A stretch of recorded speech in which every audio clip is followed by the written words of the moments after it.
মামলা উঠানোর জন্য বহুতবার ধমকি দিছে।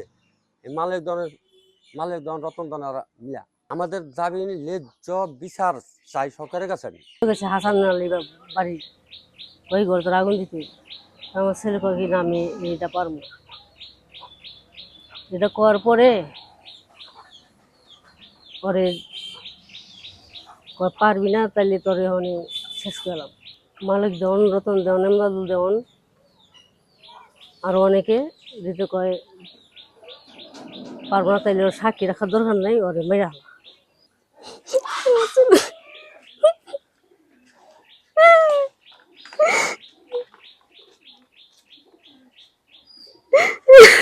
এভাবেই অজরে কাঁদছে জাহিদের মা।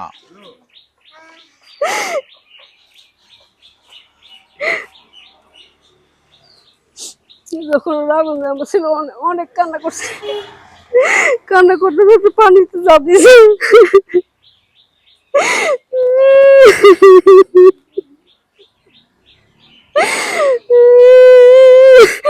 5 দিন গেছে, 6 দিনের মাথায় মারা গেছে। 6 দিনের মাথায় 14 তারিখে সকাল 8টার দিকে মৃত্যু হয়েছে।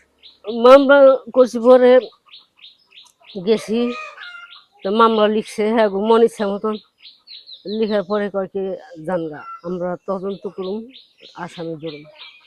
পরে আমরা বাড়িতে পড়ি, বাড়িতে আসার পরে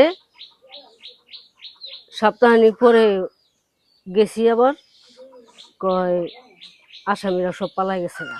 এই মামলা সিআইডি কাছে নিয়ে যাই, সিআইডিতে তদন্ত কইরা পরে এই যে এমদাদুল্লাহ দর্শক দুইটা 3-4 মাস জেল খাটাইছে, জামিনে পাইছে। পরে আবার তদন্ত করে এই যখন 3 জন যে আবার ধরছে, মানে আরো মূল আসামি, মেন আসামি যারা ওই খুঁজে পাইতেছে। কাজের কথা নিয়ে ডয়েসের বাড়ির কাজ করাই বলে এই কথা কয়ে নিয়ে গেছে ওই নয়াখান্দা বালুর মাঠে। মনে কি চিন্তা, আমি কোনো কাজ কাম না, খালি এই ঘরটা তোরা 3-4 জন আগুন লাগাই দিবি তো আমি টাকা দিব। পরে আমার ছেলে কইছে না আমি আগুন লাগাইতে পারবো, আমার আব্বা দেশে এখানে আমার মেয়েরা লাগবো, আমি এর মধ্যে যাবো না। এর মধ্যে মালিকজন বলছে যে সাক্ষী কিন্তু রাখা যাবে না, সাক্ষী শেষ করে দাও। যেন গল্পের কথা হয়েছে আজাহার আর তানবীর হুসেন তোর বেরিয়ে গেছে। আর আমার ছেলে যেন কইছে শেষ করলাম, তেন আমার ছেলে আর জান্নাত দৌড় দিছে, জান্নাত গেছে আমার ছেলে আম গাছের মধ্যে বাড়ি খেয়ে পড়ে গেছে। পড়ে যাওয়ার পরে এমদাদুল, রতনদন, রাব্বি, পায়েল, তারপরে মতু শিকদার, দয়েশ, সালাম, রুমাল, হ্যাঁ দৌড়ায় যায় আমার ছেলেরে দৌড়াই না লইল মালিকদনের সামনে। মালিকদনের সামনে আনার পর রতনদন বলতেছে শালার পুতরা ফজর আজান দেখালাইব, এখন তুমি শেষ আগুন লাগাস না। দেন ইয়ের কাছে মতু শিকদারের কাছে তেলের গেলাল ছিল, এমদাদুল দেওয়ান টান দেয় না, রতন দেওয়ার কাছে রতন দেওয়ান তেল ঢাইলা দিছে, ঢাইলা গেটের পাশ দেয় তেল ঢাইলা দিছে, ঢাইলা দেওয়ার পরে শাওন আগুন লাগাই দিল।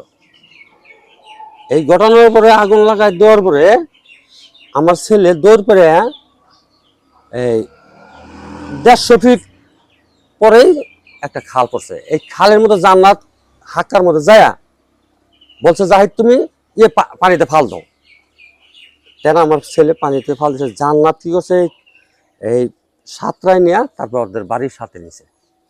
আমার বড় ছেলের ফোন দিছে, বড় ছেলের ফোন দেওয়ার পরে আমরা গেলাম, যার প্রতি আমার ছেলের গায়ে কিছু নাই, আমি ওদের হাসপাতালে পাঠাইলাম।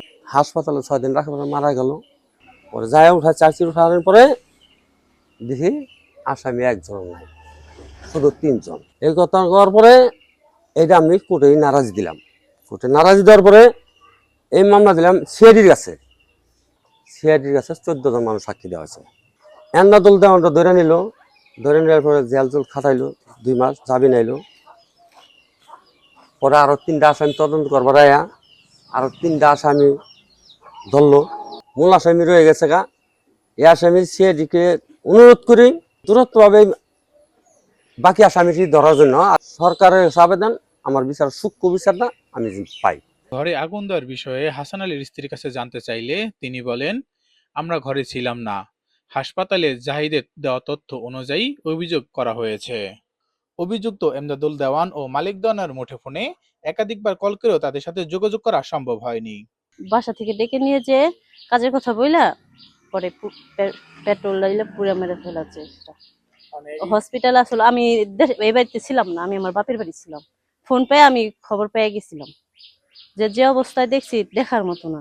আমার দেওরকে যারা খুন করেছে বা পুড়িয়ে হত্যা করেছে তাদের বিচার চাই প্রশাসনের কাছে। আমরা কাজের কথা বলে দয়েশের বাড়ি কাজের কথা বলে নিয়ে যাওয়ার পরে বলছে যে কি কাজ, বলছে যে এই যে আমার বাসার মাল সামান আনবো, এই যে ইট বালুর দোকান আছে রয়েছে।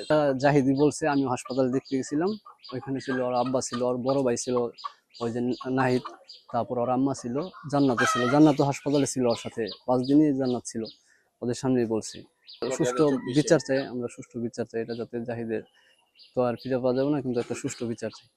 আমরা চাই সূক্ষ্ম বিচারটা হোক, যারা নিয়ে করছে এই কাগজে নিয়ে সাজাটা হয়।